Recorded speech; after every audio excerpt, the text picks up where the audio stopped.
Retour dans le bâtiment B depuis quelques jours pour le service de médecine et de réadaptation du centre hospitalier de la Tour Blanche. Les équipes avaient dû quitter les lieux en mars 2022 face à la dégradation des fissures du bâtiment.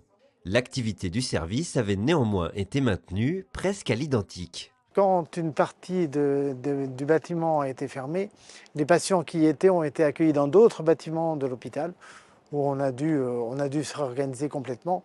Mais c'était une prise en charge alors qu'il n'était pas au rabais puisque médicalement et paramédicalement tout y était. Par contre, évidemment, les bâtiments étaient du coup, les lieux de prise en charge étaient séparés les uns des autres et c'était extrêmement compliqué et extrêmement précaire quand même. Et le personnel a fait preuve d'une remarquable adaptabilité et vraiment d'une résilience incroyable. Les travaux ont coûté un total de 352 000 €.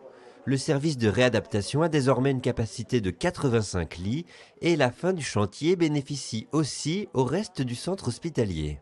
Ça crée des lits nouveaux, à la fois en rééducation, mais comme la rééducation avait occupé des lits dans d'autres services, ça va permettre de réouvrir une trentaine de lits dans le centre hospitalier et donc d'accroître sa capacité de réponse aux besoins médicaux du territoire qui est le nôtre.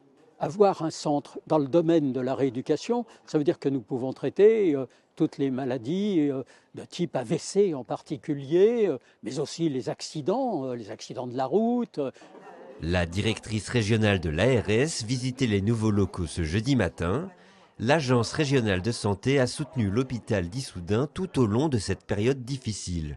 Vous savez que les hôpitaux reçoivent des ressources de l'assurance maladie en fonction de leur activité. S'ils ont beaucoup de patients, ils reçoivent beaucoup de ressources. S'ils ont moins de patients, ils en reçoivent moins. Du fait des travaux qui étaient nécessaires à mener, il n'était pas possible pour cet hôpital de fonctionner à plein.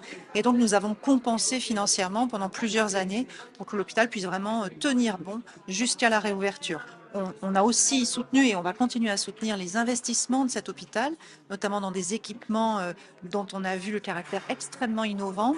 Il a aussi plein de projets, des nouveaux médecins qui vont arriver, des nouveaux internes en médecine, des praticiens à diplôme hors Union européenne qui vont aussi venir parfaire leur formation ici.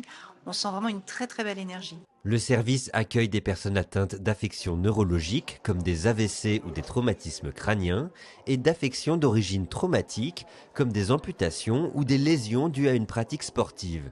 En 2024, il a accueilli près de 1900 séjours de patients.